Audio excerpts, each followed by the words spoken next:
Okay, today I'm going to show you our technique for filtering and cleaning isopropyl alcohol that's just been filled with resin.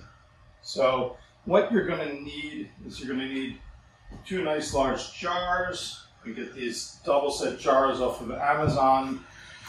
You're going to need a funnel and some filter paper.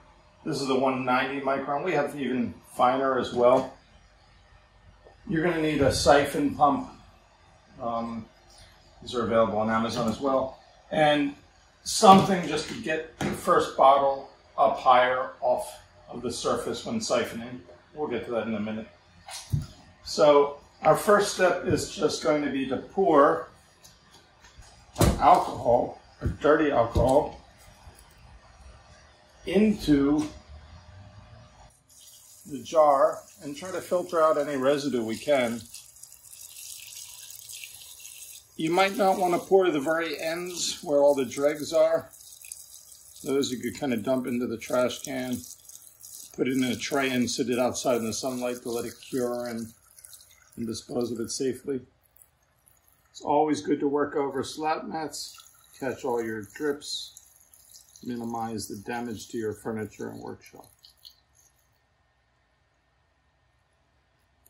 Okay. That I'll probably just put in a tin tray, put in the sunlight, and just let it harden and then throw it away. So once that is in a jar, we're going to leave that in the sunlight. If you're able to put it right outside, go ahead. If not, we usually sit it right by our window. And over time, with sunlight coming through, the sediment is going to harden and drop down to the bottom. You don't want to agitate that too much. And this is the material after the sediment's been dropped to the bottom.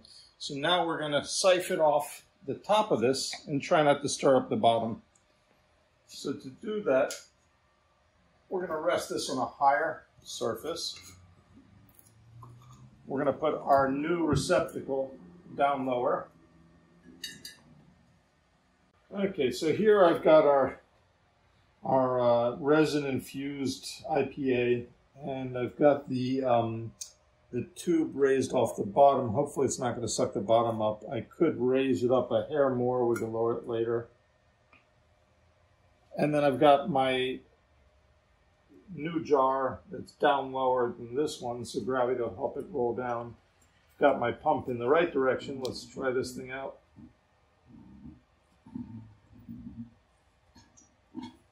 Priming the pump. Put this thing all the way down to get it started.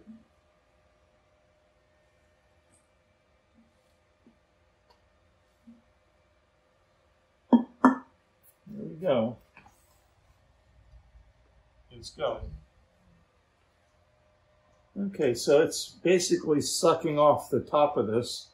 It's still tinted, so it has some resin in it. I might want to leave this next batch in the window again. I'm going to try to adjust the height of this thing to go a little bit lower. It doesn't seem to have a lot of velocity.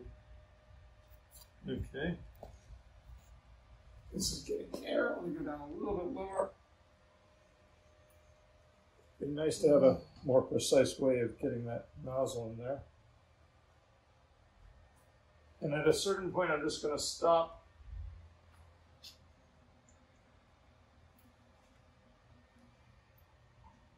There we go. So we have now semi-successfully transferred pretty clean alcohol in a new jar that we'll be able to reuse. This one I'm going to keep on adding dirty alcohol to and let it sit in the sun and let the sediment drop.